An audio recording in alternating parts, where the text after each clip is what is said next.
അങ്ങനെ 4 ദിവസത്തെ ബാംഗ്ലൂർ സ്റ്റേക്ക് ശേഷം നമ്മളിന്ന് നാട്ടിൽ പോവാണ്. രാത്രി 10:45 നമ്മൾ ബസ് ബുക്ക് ചെയ്തത്. അപ്പോൾ അതുവരെ വെറുതെ റൂമിൽ ചടപ്പടിച്ചിരിക്കണ്ടല്ലോ എന്ന് കരുതിയിട്ട് പുറത്തേക്ക് ഇറങ്ങി.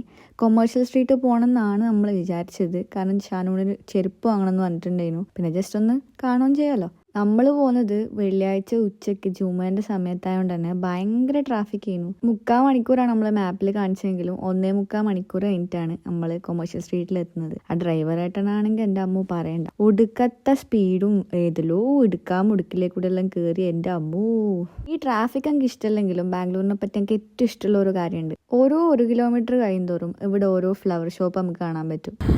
പിന്നെ വലിയൊരു യാത്രയ്ക്ക് ശേഷം നമ്മൾ കൊമേഴ്ഷ്യൽ സ്ട്രീറ്റ് എത്തി. ആൻഡ് ഐ വാസ് വണ്ടറിങ്, എത്രയാ പീടിയ. ഇടയ്ക്കോ ഒരു കോഴിക്കോട് SM സ്ട്രീറ്റിന്റെ ചായയും തോന്നി. ബ്രൈഡൽ കളക്ഷൻസും പീടിയും കുറേ കാണാനുണ്ട്. ഞാൻ കേട്ടതിടെ വമ്പിച്ച വിലക്കുറവാന്നാണ്, പക്ഷെ എനിക്ക് വലിയ വിലക്കുറവൊന്നും തോന്നിയിട്ടില്ല. കാരണം പഴയ 60-ാം കാലത്തെ പഴയ നരച്ച കുപ്പായത്തിന് പോലും 500-600 ആണ് ഇവർ പറയും. ഇങ്ങനെ 99 ഓൺലി എന്ന് കണ്ടിട്ട് വേഗം പായ നിൽക്കണ്ട. നമ്മൾ നല്ല ശശിയാണ്. നമ്മൾ പോയിട്ട് ഏട്ടാ ഇതൊന്നും എടുത്തരോ എന്ന് ചോദിക്കുമ്പോൾ അയാൾ പറയാണ് സ്കാഫിന് മാത്രമാണ് 99, കുപ്പായത്തിന് 350 ആണ്. കുറച്ചും കൂടി കണ്ണുമീച്ച് നോക്കിയപ്പോഴാണ് നമ്മളും അത് കണ്ടത്. സ്കാഫ് ഓൺലിന്ന് താഴെ എഴുതിയിട്ടുണ്ടായിരുന്നു. നമ്മളാവുന്നത്ര പീടിയെ പോയിട്ട് അതിൻ്റെ എല്ലാം പൈസ എല്ലാം ചോദിച്ചിട്ട് ഇറങ്ങിയിട്ടുണ്ടായിന്. അങ്ങനെ ഷാനൂന് ഒരു ചെരുപ്പ് വാങ്ങി. അവിടെ നിന്നാണെങ്കിൽ ഷാനൂന് പ്രിൻസസ് ട്രീറ്റ്മെന്റ്, ഒന്നും പറയണ്ട. നമ്മൾ ഫുഡ് കഴിക്കാൻ പോയ സമയത്ത് ഒരു ഹോൾസെയിലിന്റെ ചെരുപ്പാട് കണ്ടിട്ടുണ്ടായിരുന്നു. അവിടെ നമ്മൾ 100 രൂപയ്ക്കും 125 രൂപയ്ക്കും ഒരു 5-6 ചെരുപ്പ് വാങ്ങിയിട്ടുണ്ടായിരുന്നു.